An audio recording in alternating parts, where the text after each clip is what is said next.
ബലാത്സംഗ കേസിൽ റാപ്പർ വേടൻ എന്ന ഹിരൺദാസ് മുരളിക്ക് സംരക്ഷണമൊരുക്കുന്നത് ഉന്നത കേന്ദ്രങ്ങളെന്ന് സൂചന. അതിജീവിതയെ സമ്മർദ്ദത്തിലാക്കാനും ഭീഷണിപ്പെടുത്താനും ശ്രമങ്ങൾ നടക്കുന്നു എന്നാണ് വിവരം. അതിജീവിതയ്ക്ക് ഫോണിൽ ഭീഷണി കോളുകൾ വരുന്നുണ്ടെന്ന് അഭിഭാഷക വെളിപ്പെടുത്തലുമായി രംഗത്തെത്തിയിരുന്നു. മുൻകൂർ ജാമ്യാപേക്ഷ ഹൈക്കോടതി പരിഗണിക്കും വരെ വേടന് ഒളിവിൽ തുടരാൻ അവസരമൊരുക്കുകയാണ് പോലീസ്. വിവരങ്ങളുമായി ജിജീഷ് കരുണാകരൻ ഒപ്പം ചേരുന്നു. ജിജീഷ്, ഇതിപ്പോൾ ഒരു പരാതി വന്നു, പരാതിക്കാരി ഇപ്പോഴും അതേ നിലപാടിൽ തുടരുന്നു. പക്ഷേ പോലീസ് ഇപ്പോഴും പരോക്ഷമായി സുരക്ഷ ഒരുക്കുന്നു ഹിരൺദാസ് മുരളിക്ക്, അല്ലേ?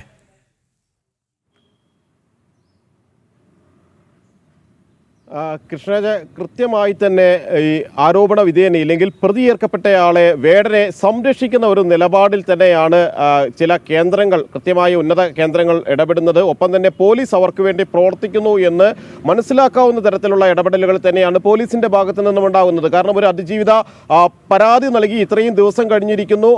അതിൽ ഗുരുതരമായ ആരോപണങ്ങളാണ്. ബലാത്സംഗം, തുടർച്ചയായ ബലാത്സംഗം അടക്കമുള്ള ആരോപണങ്ങൾ, അത് വകുപ്പുകൾ ചുമത്തിയെടുത്തിരിക്കുന്ന കേസാണ്. അതിലെ ഒരു പ്രതിയാണ് ഇവിടെ ദിവസങ്ങളോളം സംരക്ഷിക്കപ്പെടുകയും ചെയ്യുന്നത്. കാരണം വിവിധ കോണുകളിൽ നിന്ന് നേരത്തെയും വേടന് വലിയ തോതിലുള്ള പിന്തുണകൾ ലഭിച്ചിരുന്നു. നേരത്തെ ലഹരി കേസിൽ പിടിക്കപ്പെട്ടപ്പോൾ വേടനെ സംരക്ഷിക്കാൻ ആളുകളുണ്ടായിരുന്നു. ഇടതു വലതു മുന്നണി നേതാക്കൾ മത്സരിച്ചായിരുന്നു വേടന് പിന്നിൽ അണിനിരന്നത്. അതിനുശേഷം പുലിപ്പല്ല് കേസുമായി ബന്ധപ്പെട്ട്, കൈവശം വെച്ച കേസുമായി ബന്ധപ്പെട്ട് കേസ് എടുക്കുകയും വനംവകുപ്പ് തുടർ നടപടികൾ സ്വീകരിക്കുന്ന ഘട്ടത്തിൽ അത് സ്വീകരിച്ച ഉദ്യോഗസ്ഥരെ തന്നെ പ്രതിരോധത്തിലാക്കുന്ന വിധത്തിലുള്ള നടപടികളുണ്ടായി. ഏറ്റവും ഒടുവിലാണ് ഇപ്പോൾ ഒരു യുവ ഡോക്ടർ തന്നെ പരാതി നൽകിയിരിക്കുന്നു. തന്നെ 2021 ഓഗസ്റ്റ് മുതൽ 2023 മാർച്ച് വരെ തുടർച്ചയായി ലൈംഗിക ചൂഷണത്തിന് ഇരയാക്കി ബലാത്സംഗം ചെയ്തു. 2021 ഓഗസ്റ്റിലാണ് ആദ്യം ബലാത്സംഗം ചെയ്തത്. പിന്നീട് വിവാഹ വാഗ്ദാനം നൽകി പല തവണ പല സ്ഥലങ്ങളിൽ വെച്ച് പീഡിപ്പിച്ചു എന്ന കാര്യം ചൂണ്ടിക്കാണിക്കുകയും ചെയ്തത്.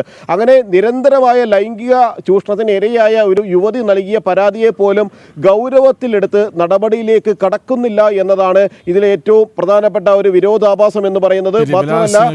റാപ്പർ വേടൻ എന്ന ഹിരൺദാസ് മുരളിക്ക് സംരക്ഷണം ഒരുക്കുന്നത് ഉന്നത കേന്ദ്രങ്ങൾ എന്നാണ് സൂചന. പോലീസ് ഇപ്പോഴും ഒളിച്ചു കളിക്കുന്നു. വിവരങ്ങൾ നൽകുകയായിരുന്നു ജിജീഷ് കരുണാകരൻ.